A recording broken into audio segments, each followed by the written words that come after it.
मेरे देवर ने मेरे पति का फ़र्ज निभाया।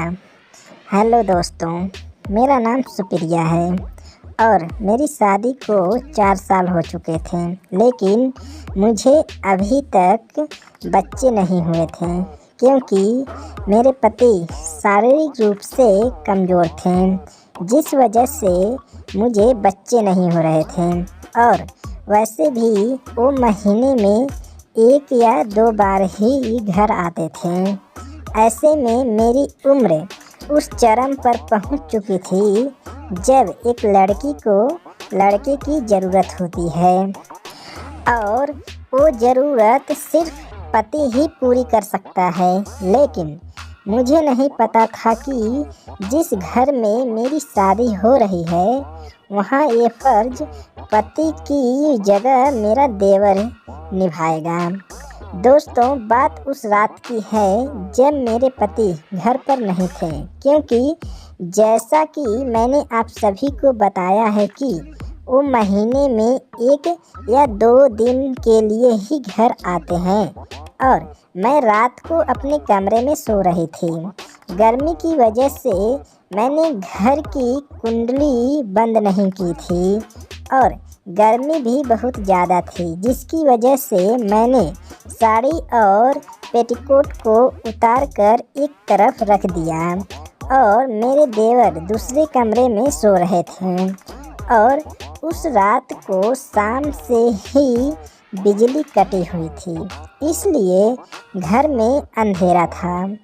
बिजली कटी हुई थी जिसकी वजह से अंधेरा था, इसलिए मुझे पता ही नहीं चला कि बल्ब चालू है। रात को मुझे नींद आ गई और मैं गहरी नींद में सो रही थी।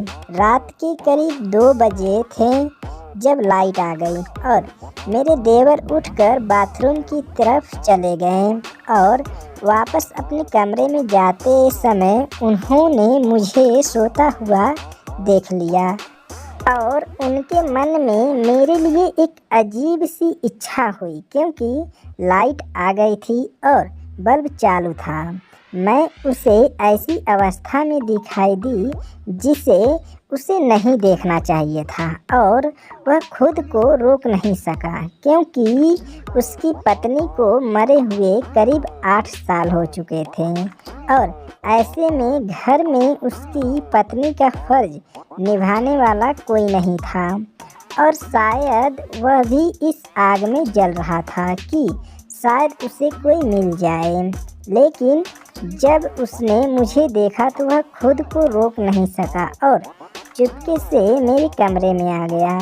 मेरे कमरे में आने के बाद सबसे पहले उसने पीछे से झांक कर देखा कि मैं सो रही हूँ या नहीं।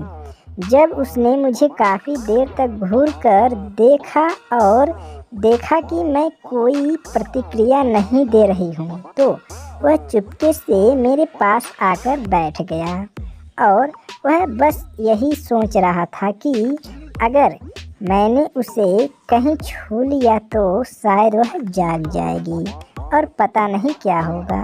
क्या वो जवाब देगी, मेरा साथ देगी या वो मेरी ज़िंदगी में पहले नंबर पर आएगी। वो इसी सुविधा के बारे में सोच रहा था और मेरे पास सोचते सोचते उसने अपना एक हाथ हल्के से मेरे पैर पर रख दिया। पर वो नहीं जानता था कि मेरे पति मुझे शादी के बाद से वो सुख नहीं दे पाए जिसकी मुझे ज़रूरत थी। इसलिए मैं भी इसके लिए तरस रही थी। मैं भी सोच रही थी कि मैं कोई बॉयफ्रेंड बनाऊं जो मेरी इस ज़रूरत को पूरा करे। पर मुझे डर था कि अगर मैंने बॉयफ्रेंड बना लिया तो अगर मेरे पति को पता चल गया तो शायद वो मुझे तलाक दे देगा या मुझे छोड़ देगा। इस सब के डर से मैंने आज तक कोई बॉयफ्रेंड नहीं बनाया और शादी से पहले मेरा कोई बॉयफ्रेंड भी नहीं था जिसको मैं कभी घर बुलाती। जब मेरे जीजा ने मेरे पैर पर अपना हाथ रखा तब उसने देखा कि मेरी तरफ से कोई प्रतिक्रिया नहीं हो रही है तो वो अपना हाथ थोड़ा थोड़ा करके ऊपर की तरफ बढ़ाने लगा और इस बीच उसका डंडा सख्त और बड़ा हो गया था। इसके बाद उसने धीरे धीरे मेरा हुक खोल दिया क्योंकि मैं करवट लेकर सो रही थी, तो वो बटन आसानी से दिख गया जो वो खोलना चाहता था। अब मेरा बचा हुआ एकमात्र कपड़ा जो मैंने पहना हुआ था वो भी ढीला हो चुका था और मेरे पेड़ का पपीता जो कि काफ़ी बड़ा था उसे आज तक किसी को खाने वाला कोई नहीं मिला था और ना ही किसी ने ठीक से छुआ था।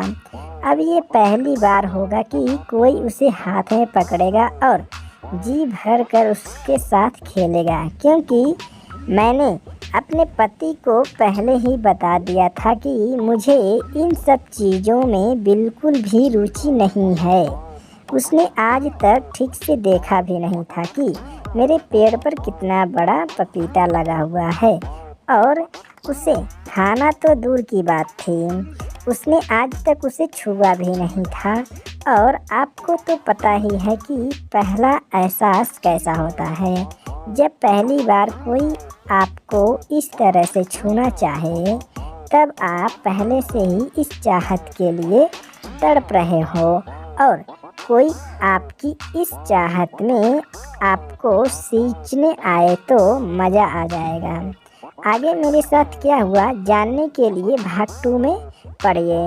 तब तक के लिए इस चैनल को सब्सक्राइब कर लीजिए। वीडियो अच्छी लगी हो तो लाइक कर लीजिए। एक प्यारा सा कमेंट करके बताइए कहानी कैसी लगी। धन्यवाद।